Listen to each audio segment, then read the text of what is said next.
And now we turn to some of the classic issues that have come up before. Here it is addressed in a Mishnah and directly in the Gemara, so hopefully this will clarify things. It, in a way, is a partner to the previous Mishnah, which dealt with the extending wall, right? If you have a wall that's 10 tfachim, it dealt with some of these sort of magic principles that I call them. Lavud, which is classic. If its walls within 3 tfachim of the ground, it's considered connected. But then also, if the wall is 10 tfachim, starting from the ground, then you can imagine it extending all the way up. Gudasik, extend the wall all the way up, and even a position of Rabbi Yossi that you could go in the opposite direction. It could be a suspended wall, and you could say Gudachis. So those are issues of lavud and extending the wall, Gudachis, Gudasik. This Mishnah continues in that vein with some basic principles of sort of the ways to extend the wall and basic principles of what makes the measures of schach puzzle. So let's take a look. If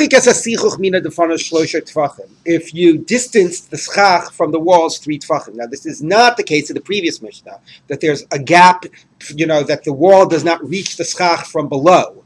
That, as we know, is okay. It's gudasik, you extend the wall upwards. This is a problem not on the vertical plane, but on the horizontal plane. The wall goes all the way up to the top, but then at the roof, there's 3 tfachim of empty space before the schach begins. So that is psula, that is invalid, okay? So the simple example is, if you've got here your schach and your wall down here, 10 tfachim, you can make it go up. That's good asik, okay? That's what we learned yesterday. But on the other hand, that's just like that. On the other hand, if what you have is not that, but what you have is the wall goes all the way up and your schach starts here, and there's 3 tfachim over here that's empty space, okay? Then it's not the issue of the wall going up. The issue is closing that gap. And so good asik isn't going to help you there, making the wall go up. If it's within 3 tfachim, lavud, it's connected. More than 3 tfachim, it's a gap. The walls are not connected to the roof. And if the walls are not connected to the roof, it's not a kosher sukkah. Remind me why dofen akum doesn't apply. Excellent question. Why doesn't dofen akum apply? So the answer is, but then it's a perfect segue to reading Rashi, is because dofen akuma is when you have pasul schach. If that's pasul schach, then even up to 4 amot, it's a physical continuation. So we can say it's a physical continuation of the wall. That would be dofen akuma. Then you could do even up to 4 amot. Okay, you have something. So that would allow you. But if you have nothing, then there's no thing to consider the wall. There's only air, and it's no good. Now let's look at Rashi, because there's some great Rashis on this stuff, and this and one here exactly deals with sort of him considering an alternative interpretation and rejecting it based on this Mishnah. So let's take a look. He says, I will tell you. Let's 2 lines from the top of the Amud. Psula.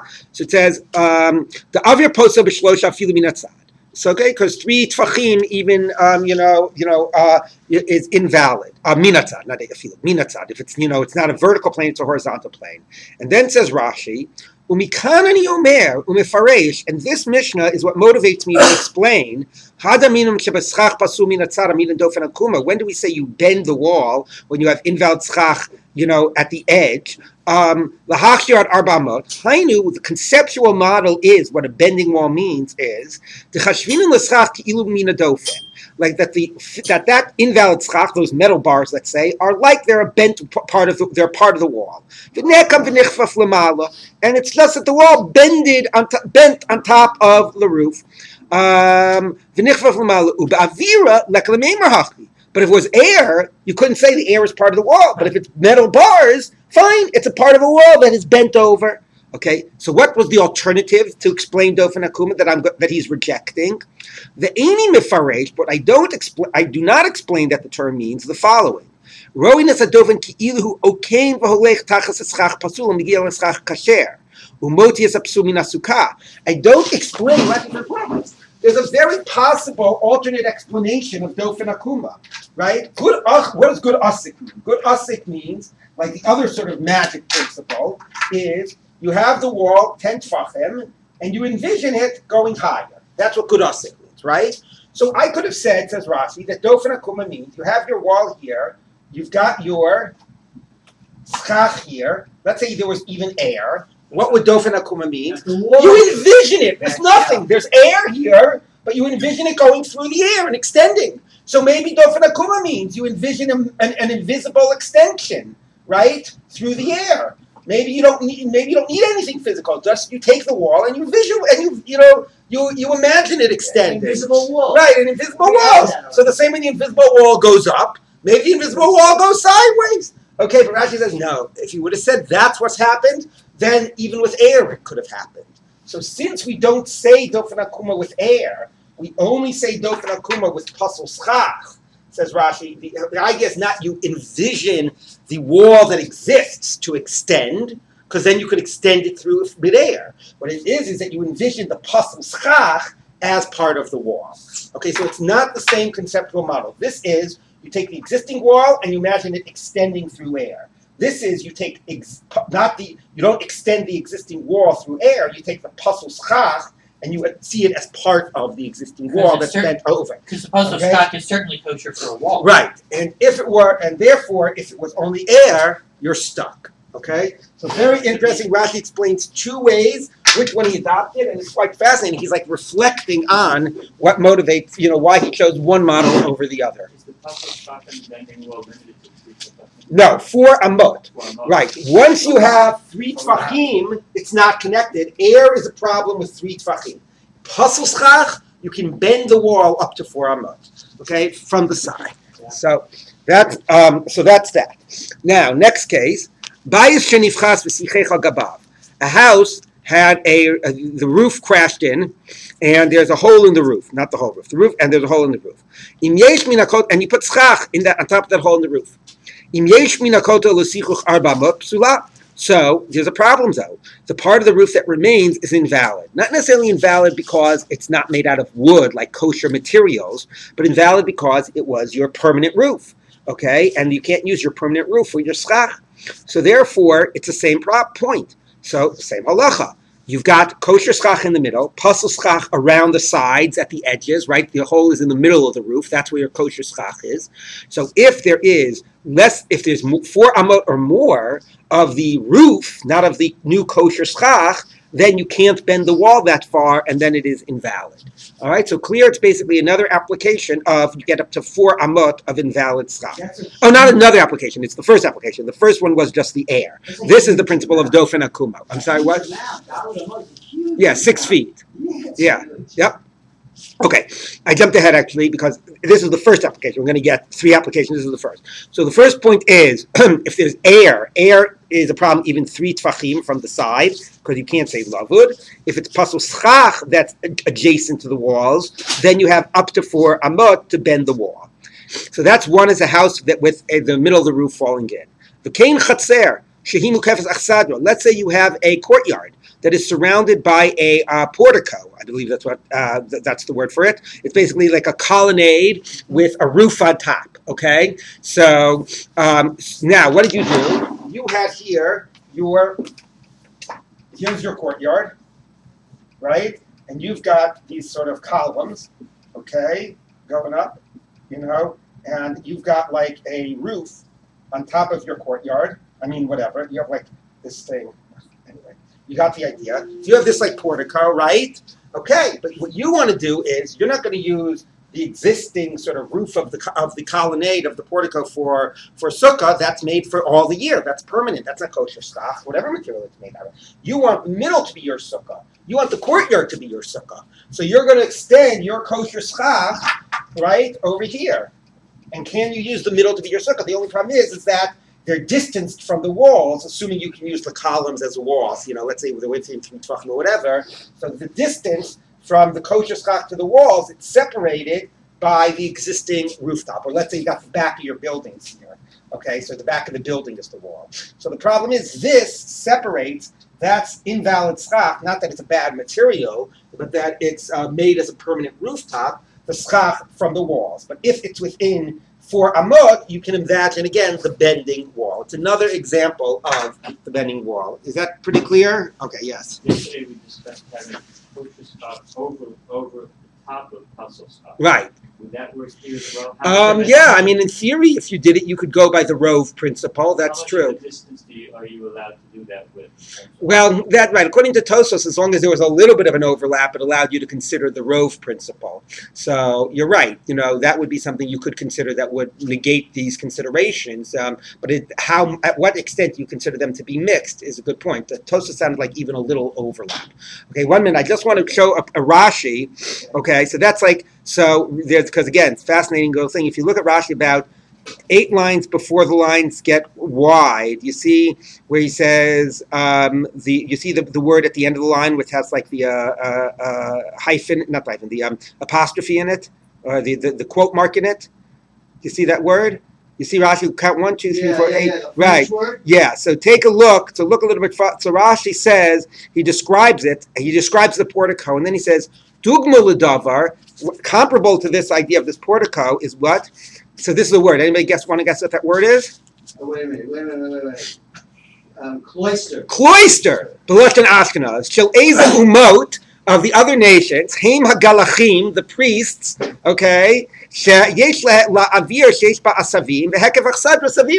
They've got a nice courtyard with some grass in the middle, and they've got like a portico surrounding it. Like if anybody was ever at UTS, Union Theological Seminary, I don't know if anybody was ever there. Anyway, I once took a class there. They've got that. You walk. The other place that has something like that is JTS. You've got the building surrounding a yard in the middle, and if you have a walkway around that yard, and it's a covered walkway, so that's a similar idea, and you want to put Succah on top of it, okay? But I thought it was very interesting, the reference to cloisters and priests. All right, so that's scenario number 2, and now we have, these are all essentially the same case. Scenario number 3 is the Sukkah Gdolah Shekifu B'Davar She'ein Mesachim Bo, a simple case. You just have a large sukkah, and the edges of the schach, all adjacent to the wall, are invalid schach, are like metal bars. So, in yesh tachtav arba amos psula, if it's 4 amot from the kosher schach to the walls, if it's 4 amot of pasul schach, it's invalid. All the same idea. 2 basic principles in this Mishnah. Number 1 is that a gap on the horizontal plane from the schach to the walls of 3 tvachim or more is a problem. You can't say lavud, it's not connected.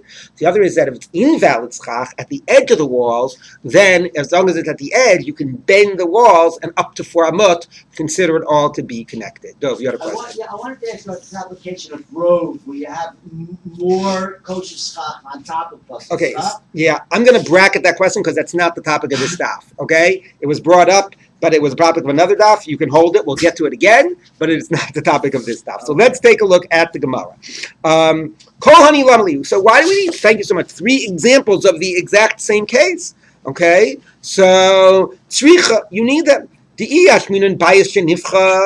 gave me the case of the house that the middle of the roof fell in, that you can bend the wall, because you're using walls that are made for the interior. So you're starting with real walls, the walls of the house, and then you're imagining them to bend.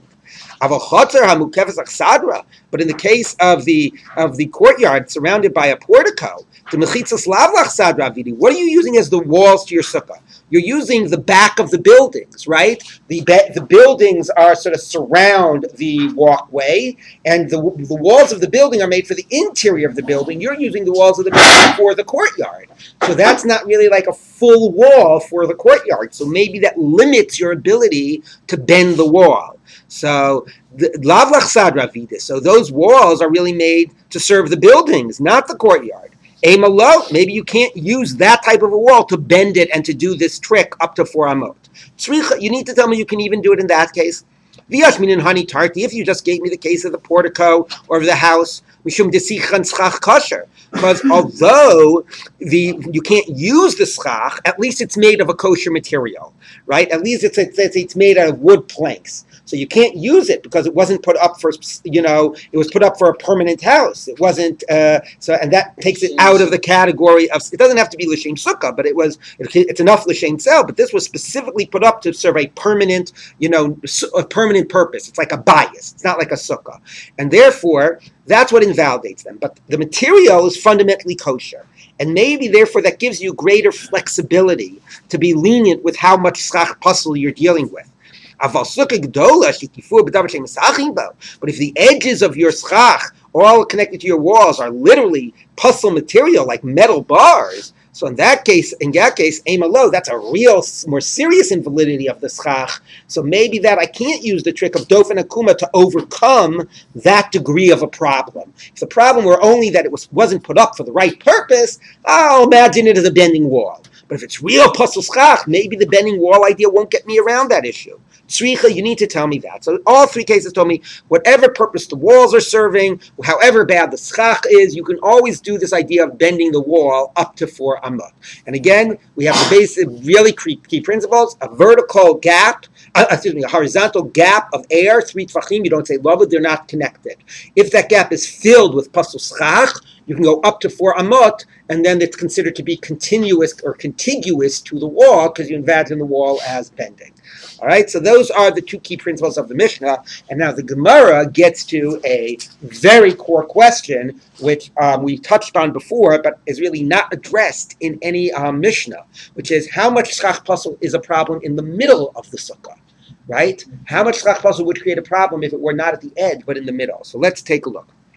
Rabba achkachinuhu l'Rabbanan debei Rav. Rabba found the rabbis, meaning the rabbinic students, in Rav's yeshiva, the Yasvi Kamri, and they were sitting and saying, "Avir poso b'shlosha, air is a problem with 3 tfachim, wherever it occurs, at the edge, in the middle. Air is always a problem with 3 tfachim. It breaks up the sukkah, it divides the sukkah. Schach pasul poso ba'arba'a. Invalid schach invalidates once you get 4 tfachim. So 4 tfachim in the edge, you can go 4 amos and bend the wall. But somewhere in the middle, 4 tfachim of pasul schach already invalidates the sukkah. Now, let me say a word about what this means to invalidate. Okay, Tosfos has a nice discussion about this, but first let me just illustrate it. We assume you've got a sukkah of 3 walls, okay? I'll just draw like the aerial view of the schach. But we're assuming only a 3-wall sukkah. 4-wall sukkah, a lot of these problems would be solved, okay? And here you have all of your kosher schach. Wait, Avir Shlosha is Tfachim, but Yes. Arba is Amot. No, arba is tfachim. What?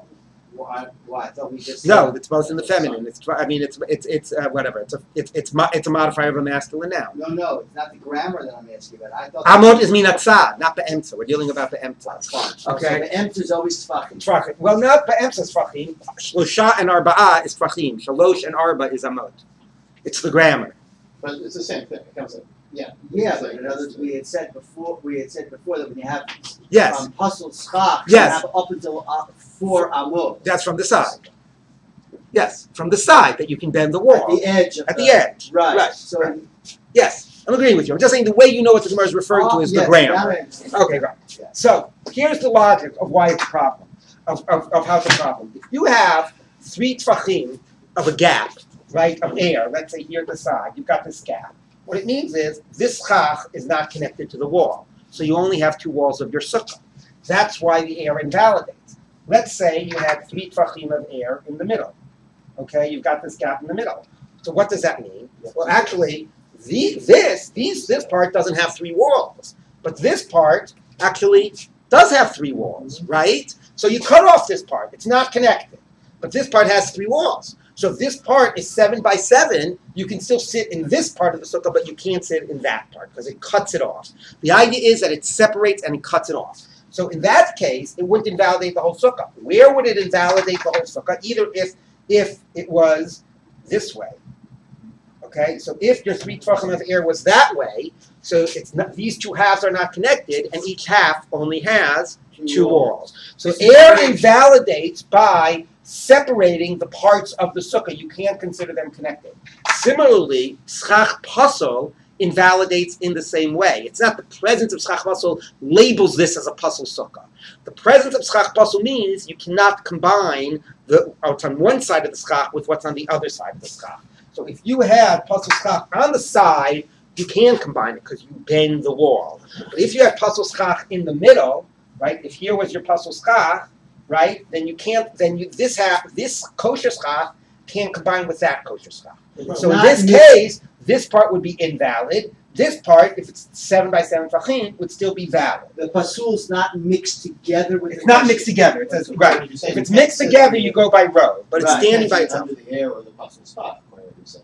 You can't. One more time. If you're sitting beneath the air or the pasul spot, you're not in the sukkah.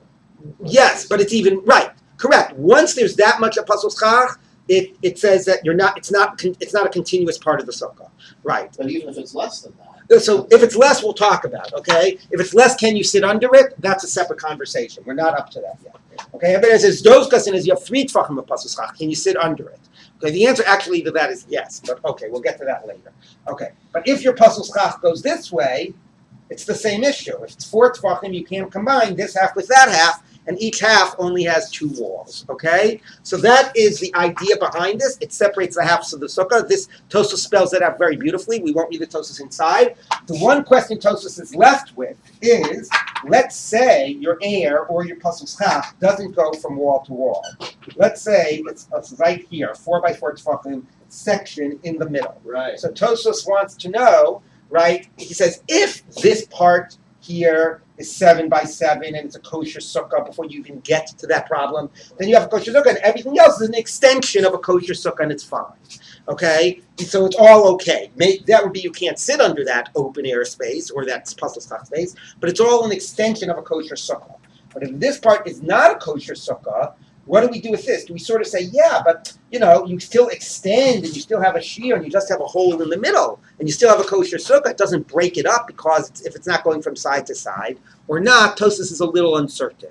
But what? Would you say that about walls also? If you had a single wall extension Right. of a kosher sukkah? Yes, you actually do. You actually say that. That's the principle of psal hayotzi min sukkah. If you have this, a total kosher sukkah, and then the schach, even without any walls, continues to extend, if you're sitting under the schach, you're yotzei, because it's an extension of schach from what begins as a kosher sukkah. So although it's an interesting question if the pasul schach is in a 3x3 or if it's air or 4x4 segment in the middle, but the classic case is it goes from one end to the other and it breaks up the continuation of the schach and you have to chop it off at that point, and then if you're left with is a kosher sukkah, you can sit in that half of it, but if what you're left with is 2 non-kosher sukkahs, you don't have anything. Is this why if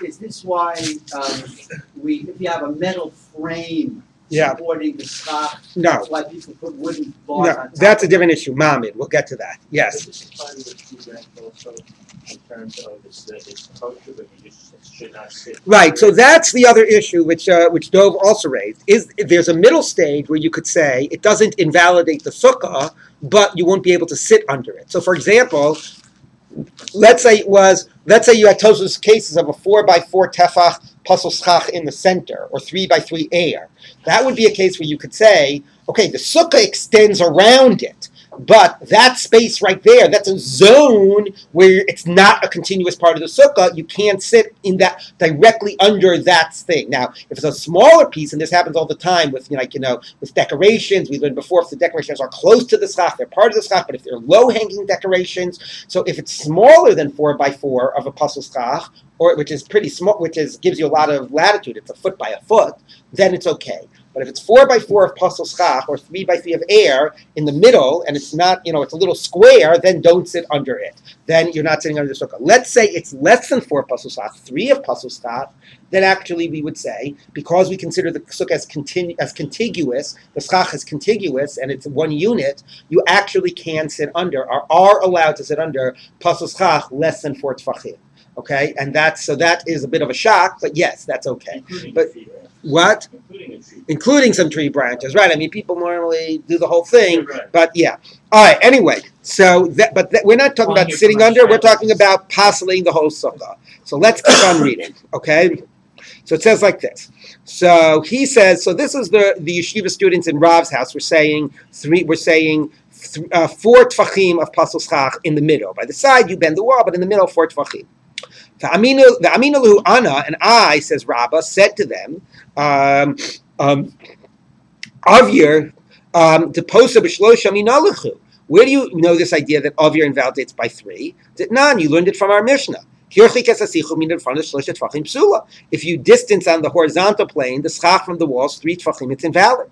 Okay, he said. Schach pasal nami lo lifsol ele ba'arba amot. So if the Mishnah is your guide, the same way the Mishnah tells you 3 tefachim by air, it should tell you 4 amot by pasul schach, even in the middle. Even in the middle, it shouldn't be a problem until it's 4 amot. Now again, this would be a perfect example. He wouldn't say you could sit under it. If it was 2 amot of pasal schach in the middle, you couldn't sit under it. But it doesn't invalidate the sukkah. It would still be considered a contiguous schach, and the sukkah would not be broken in half. The same way it's 3 tfachim of air in the Mishnah, it's also 4 amot. And I don't see any difference between whether it's on the side or in the middle. That's the amount you need in order to break up the sukkah. Okay, so he says, okay. Now we taught in the Mishnah. Okay, you see, 4 amot is what you need to be a problem with pasal schach. Amruli, and they said back to me, bar mina dahi. No, forget that case. Exclude that case.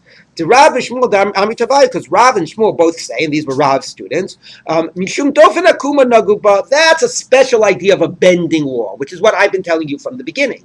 But the fascinating thing is, Rabbah doesn't believe in it. According to Rabbah, it seems there's no principle of bending wall. There's a principle that anything less than 4 amot of pasal schach does not break up the schach from the rest of the sukkah. And if you had 4 amot, according to Rabbah, if you had 4 amot of pasal schach, like here, you had a huge pasal schach, and it was 3.9 amot, right? You would still say, yeah, okay, don't sit under it, but it's all considered connected. And the idea of 3.9 amot by the side isn't an idea of some magic bending wall. It's just an idea that up to 4 amot, it's all considered to be connected. Maybe you don't sit under it, but it's all considered to be one piece. It doesn't break up the sukkah. Okay, so that's what Rabbah says. Rabbah says, I don't believe in this bending wall. But Rav and Shmuel say, no. By the side is special. That's the idea of bending wall. In the middle, even 4 tfachim breaks up the sukkah. Okay, so now we're going to get into a fascinating discussion. And before we run to textual proof, what is fascinating is the Gemara first deals with this and tries to argue this logically, which is lovely. So let's take a look at this. So it says like this. Okay, the aminalu ana. So I said back to them, ma ilu ikatzchach pasul pachos mi'arba'a. According to you, 4 tfachim is a problem, right? Let's think of the following scenario. You had invalid schach, less than 4 tfachim. 3 tfachim of invalid schach. The avir pachos mishlosha. And right next to it, you had a gap of air, 2 tfachim. What would you say? Shema. You say it's kosher. Okay, right? Here's the scenario. You've got, right? I guess this will be a side view. You've got your 2 tfachim of kosher schach, of pasal schach. Right? Here's your kosher. Okay, I'm sorry. And here's your kosher. I'm sorry. You have 3 tfachim of pasal schach, right? And 2 tfachim of air. Okay? Now that's kosher, right? Because you don't have, this isn't 3 tfachim of air problem, and this isn't 4 tfachim. Okay? This is, okay, you see, I'm just giving you a side view, okay? But you got it? You got 5 altogether. 5 altogether. So he says, what would you say about that? They say, oh, well, we'd say that's kosher. So he says, okay, you'd say kshera. Malya b'shvudin, if you fill that air with metal bars, what would be the halacha? Psula. If you went ahead and you took this air and you filled it with metal bars, then you'd have 5 tfachim of pasal schach. It would be invalid. Okay, what's the problem with that? So he says, v'loye avir haposa b'shlosha kischach pasal haposa barba. He says, I don't get it. Which is the stronger? Which is the one that's more invalidates? Air or pasal schach? Air, because air invalidates with 3 tfachim, and pasal schach invalidates with 4 tfachim. So air is a more powerful break, right? And remember by the idea, and I'm sort of a little bit giving away where the Gemara is going. Conceptually, what does air do, or what does pasal schach do? They create a break between the 2 halves of the sukkah, right? If you can't say lavud, then they're considered broken from one another. If you have 4 tfachim with pasal schach, the 2 halves, like this, it breaks. So he says, look, air is a bigger break than pasal schach, right? So if air breaks more easily than pasal schach, because air is 3 and pasal schach is 4, so then how could it be that these 2 tfachim, when they're filled with the weaker pasal schach, create a break? But when they're just air, which is a stronger break, you say that doesn't break the 2 halves. Okay, that's his question. Now again, the answer could be because you say lavud and it's like there's no air there. All right, that's the idea of lavud. But that's his question. If they both break the sukkah, why should that not invalidate 3 of one and 2 of the other? The air is a more stronger breaker of the 2 halves of the sukkah. You could say that stuff and stuff is mitzvah. Obviously. Okay, but let's take a look. So the Gemara says like this: Amru li, and they said back to me, Ihachi, if that's true, that's your whole proof that we're wrong, that it can't be 4 tefachim because of this, thought experiment. You can ask the same thought experiment to you. Lididach nami damar teschach pasul poser bar-400. You say 400. Ma ilu ikaschach pasul pachos mi-400 v'avir pachos mi-shlosha ma kshera. Let's say you had. Fine, we'll take your scenario, but instead of 3 tefachim and 4 tefachim and 2 tefachim, let's say you had, a lot of schach pasul. You had 3.9 amot, right? And then you had, right, 2 tefachim. So that's kosher, right? Because 3.9 amot is not enough pasul schach, and 2 tefachim is not enough air. And then the malya b'shvurin mai. But if you filled those 2 tefachim of air with some metal bars, what would be the halacha? Psula, it'd be invalid. Below hey, avir apostle b'shlosha. So air, which is a stronger invalidator, even 3 tefachim invalidates. Kischach pasul apostle barba. Shouldn't it be as strong as the pasul schach, which is a much weaker invalidator? This question you can ask on any approach. Why is it that this is kosher, but if you fill this with schach, which is a weaker invalidator, then it makes it invalid. Okay, that's a question on us. There's we could think of a lot of answers, but it's an equal question on you. Why all of a sudden do you want to pick on our idea of 4 tefachim and think it's relevant to our position? So he says, "V'amina lu anas." I said back to them, "Hi mai." What type of a point is that? Trying to turn the question back on me. Bishlema lididi. For me, it makes sense. Damina arba amot. I said 4 amot. Why? Mishum shiura v'lav shiurahu. Because that's just, the size. In any area of halacha, you have things that have minimum sizes, and you don't mix and match. Like we just got through learning Yom Kippur, and you don't say if you eat a little bit less in a kikotevet of food and a little bit less of a male lugma of liquid, they should combine, because one is stronger and the other is weaker, so you should combine them. If they're different types of things, they have different sizes, and you don't combine the two. So fine, you don't say, it's stronger and let it do the same work. Okay, so that's why the air doesn't combine with the pasul schach. But why is it a challenge to you? But kivan delo shavu shiur ra'yladadi, since they don't have the same measure, one goes by 4 amot and one goes by 3 tefachim. Lo mitzdarvi, they don't combine. You don't take a little air and say air is stronger than pasul schach, and we'll combine it to the pasul schach. They're different. But according to you, you said, because here's the point. Where did you get the idea of 4 tefachim? This is what's fascinating. The idea of 4 tefachim of pasul schach is not said in any Mishnah. It comes out of the base medrash of Rav and Shmuel. It's not in any earlier source. So he says, where did you get the idea that 4 tefachim should be a problem? Because 4 tefachim normally defines, if you remember, we've used 4 tefachim before, it defines like a space. Like the smallest rishus you have on Shabbos is 4 tefachim by 4 tefachim with mechitzas around it. So it must be you just learned logically. It's not like you have an arbitrary quantity that's just sort of, that's the way it is, X amount. You are doing it by a logic. And what's the logic? The logic is that once you have 4 tefachim, then that's a whole space unto itself. So you just argued logically. If that's a space unto itself, it breaks up the continuity. So it's not like this idea of X amount of stuff. Conceptually, it's about creating a break, creating a space to itself. So he says, if it's about creating a space to itself, then I've got my question. Then 3 tefachim of pasul schach should combine with 2 tefachim of air. Because then it's the same idea. It's distancing. It's creating a break.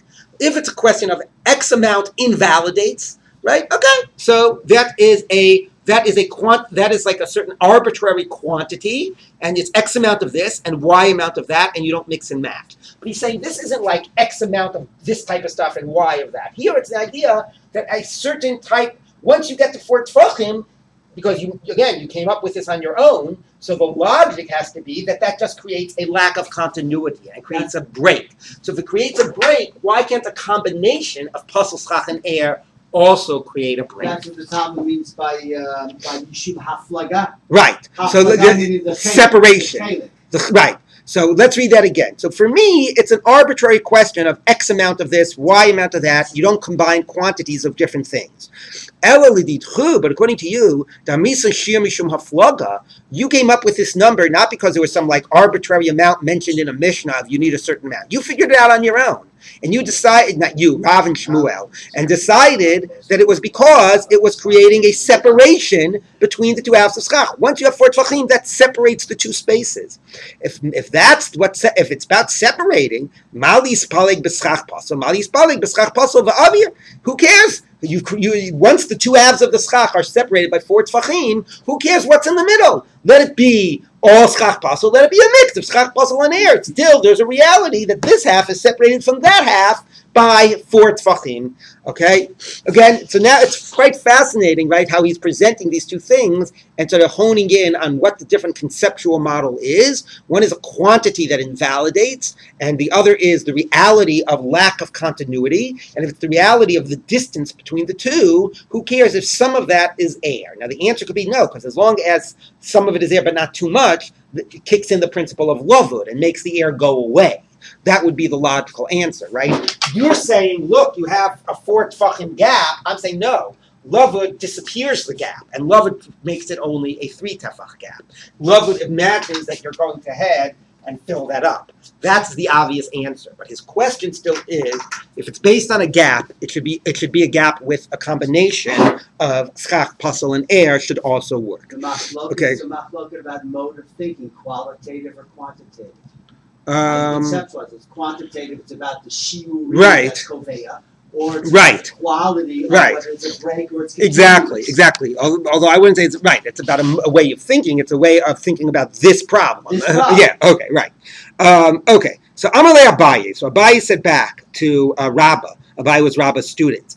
It's very interesting. You get like a whole interesting discussion of different generations of Amoraim here. Rav and Shmuel, then you have Rabba, then you have Abaye's student. You have that language in Eskachinu v'yatve, but not Right, already. yeah, So, exactly. So Abai said to Rabbi, "V'lamar nami nihidlo shavush yurai b'sukkah gedola." He says, "Okay, according to you, it's true that in a big sukkah, there's not. You said I'm not going to combine air with schach paso because they have different measures. Because for me, it's a quantity thing. So it's 4 amot and 3 tefachim. You don't combine."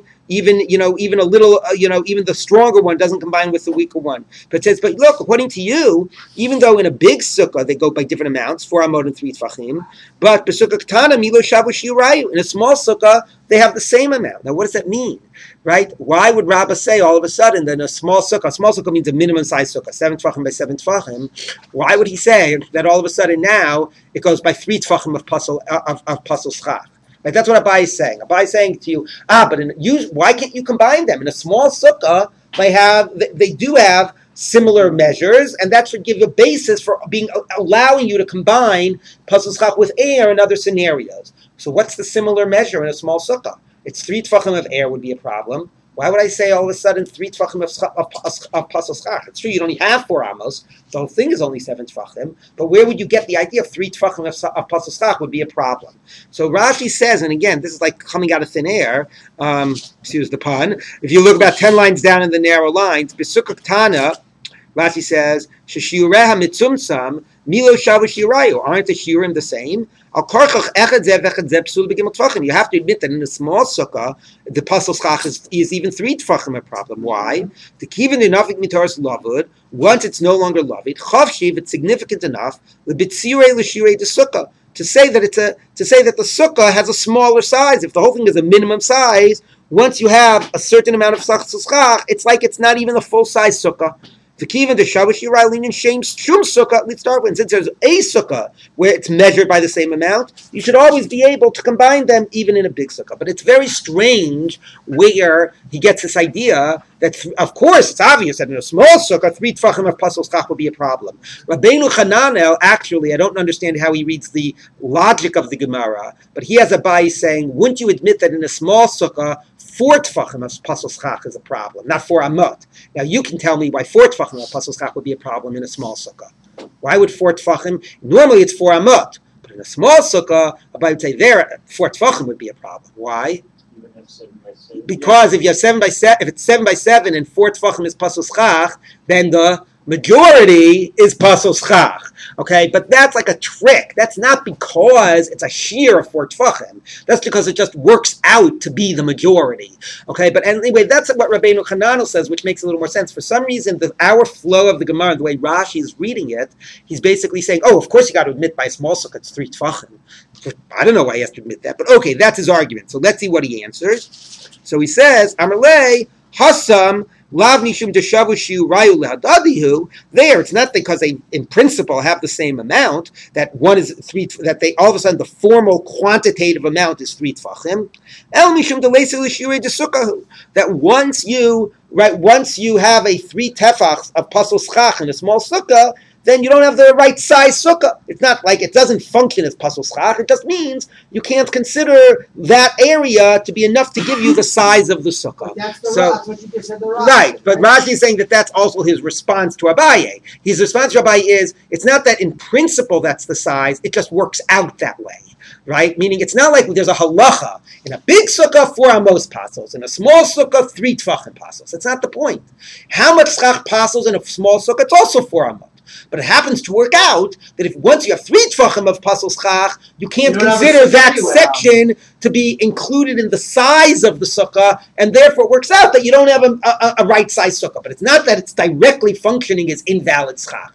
So it works out that 3 tfachim creates a problem, but it's not that that's the measure of pasul schach in a small sukkah. So fundamentally, these are 2 things that are never measured in the same way. Schach pasul is always 4 amot. Air is always 3 tfachim, and therefore you can't combine them. But my argument to the Rav and Shmuel approach is, if it's not about a quantitative measure, if it's about creating a break, then you should be able to create a break with a combination of pasul schach and air. Yes. Well, to take this to the extreme, you could have a 7 by 7 sukkah, but if you weren't worried about this, you could conceivably have you could have nothing but pasul schach, because you could have 4 tefachim, or you could have just a little more than 1 by 1 tefach surrounded by air, and it's silly. Right. So that's basically the point. Yeah. Yeah. Okay. So the Gemara says like this. So the Gemara says the following. Okay. The kol heichadul shavish yirah le'adadi lo mitzdarfi. Is that really true? That you can't combine what I'll call weaker and stronger things when they don't have the same shear, right? Like the example I gave you, right? We sort of tend to assume that is true. You don't combine food and drink on Yom Kippur, even if one of them has a smaller shear than the other. You don't say, oh, this is stronger and that's weaker, and let's combine them. But the Gemara says, maybe there are sometimes we do that. The Hatnan, and here we taught, it's amazing how much of Taharos comes up in Masechet Sukkah. Habeged shlosha al shlosha. How much is a minimum size piece of clothing in order to become tameh? So it's 3 tfachim by 3 tfachim, about 9 inches by 9 inches. Then it's considered to be a vessel and usable and so on. Hasak, if it's sackcloth, arbal arba'at, has to be bigger because it's not as quality of a material, and therefore only more of it is significant. And you know once it's less than that, you throw it away. 4 by 4 tfachim. Ha'ur, leather, chamisha chamisha. 5 by 5 tfachim. That's fascinating because leather is more expensive, but maybe again you don't use smaller pieces of leather.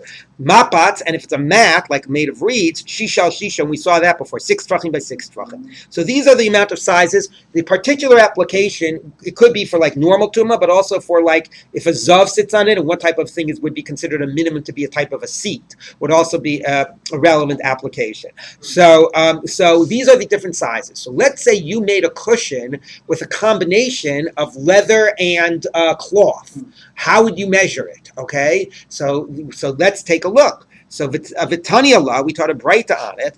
Habeged ve'asak ve'ur habeged ve'asak hasak ve'ur ha'ur ve'amapets. If you combine things on the list, and according to the way Rashi and one approach of Tosfos reads, it only is contiguous things because they're the most similar. So if you combined cloth with sackcloth, or sackcloth with leather, or leather with a mat, mitzdarvim zeim zeh. They do combine, okay? Now, they combine like the stricter one, but they combine. You basically have, it says that a beged, right? A beged is 3 tfachim, okay? And what was it, the next one? Was a sak. Sak was 4. So you basically have 3 tfachim of sak, okay? And 1 tefach of beged. So, which is the stronger one? The one that is, more susceptible to tumah? Beged or sak? beged, because a smaller amount of it is a problem. The same way air is stronger because a smaller amount of air is a problem, whereas right schach is not. So let's use the stronger beged to fill out the measure, and now that should combine. And the halacha is it does combine. That if sak will work for the last tefach, beged will work for the last tefach as well. So that is exactly what we say here. You can combine, use the stronger one to fill up the shear of the weaker one, okay? And it doesn't matter that they're separate shiurim. So let's use air to fill up and complement the size of pasul sak. Wouldn't your point be made stronger if you had 2 of sak in that example, and not 3? Yeah, same way. Right. Because you say it's rove, it doesn't matter. No, in other words, that adds up to 3. No. But you can't do that.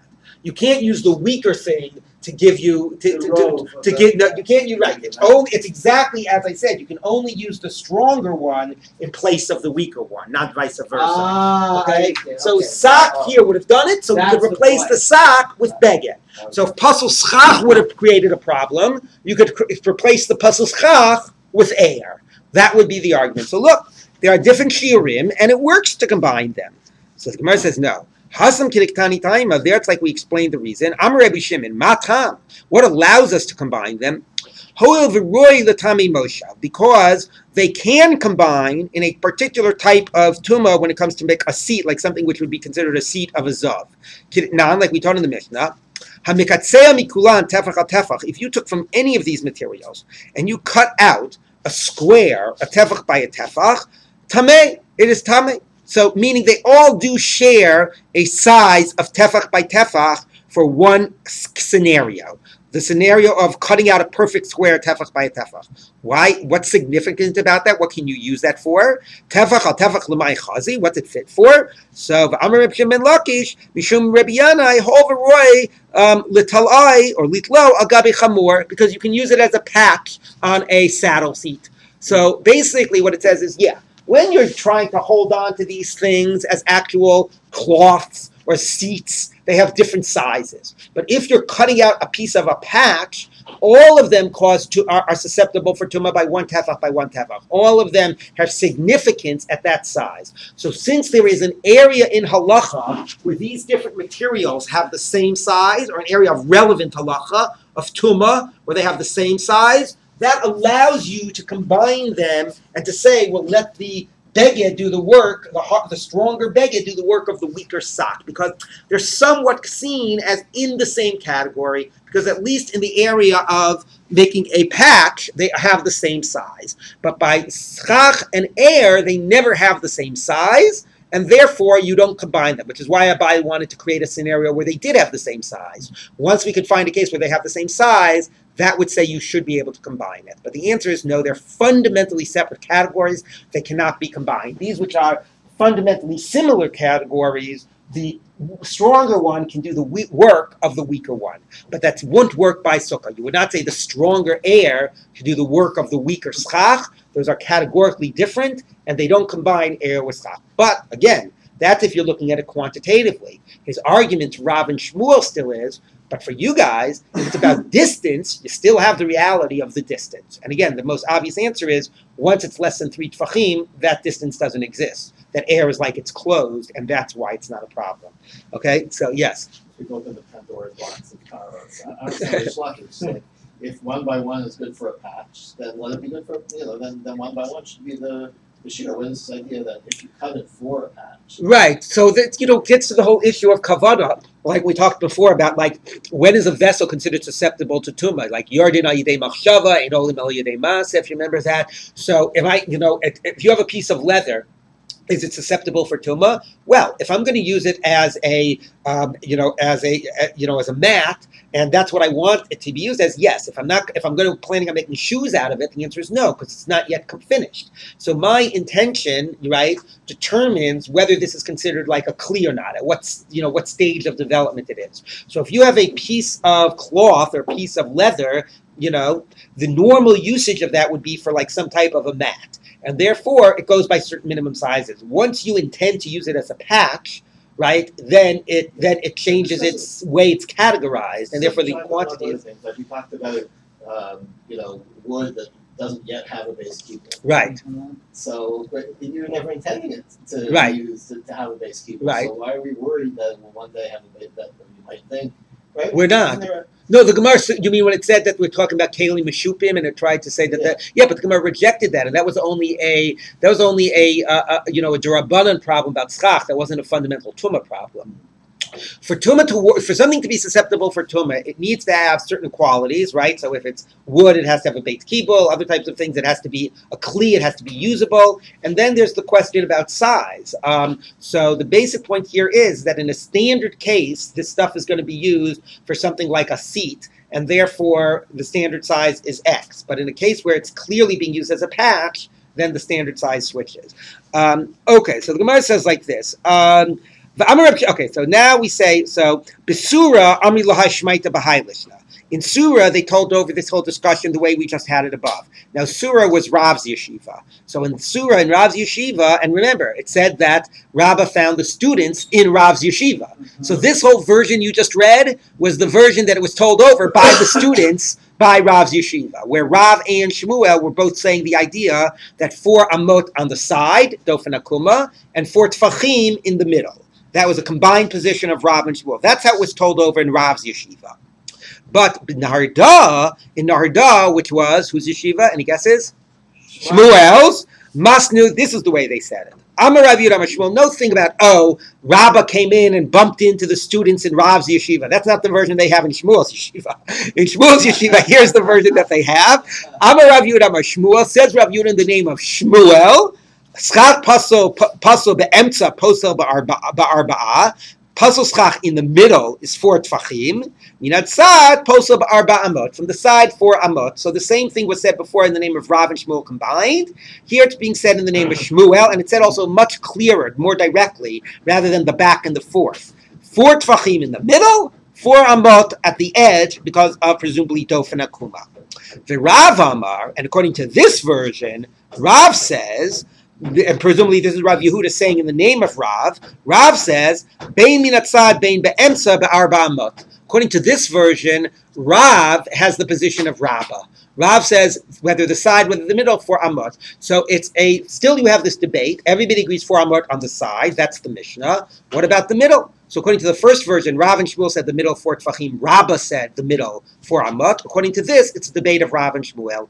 Shmuel says 4 tfachim in the middle. Rav says even in the middle 4 amot. So tomorrow we'll see them trying to prove it, not based on logic, but based on textual proofs. But before we end, I want to point your attention to a very fascinating Rabbeinu Hananel. If you look at Rabbeinu Hananel, he says here, if you take a look, it's like, where is it? You see like the last line of Tosfos, go up from there about 10 lines, and the last word on the line of Rabbeinu Hananel is Besura. Do you see where it says Besura on Rabbeinu Hananel?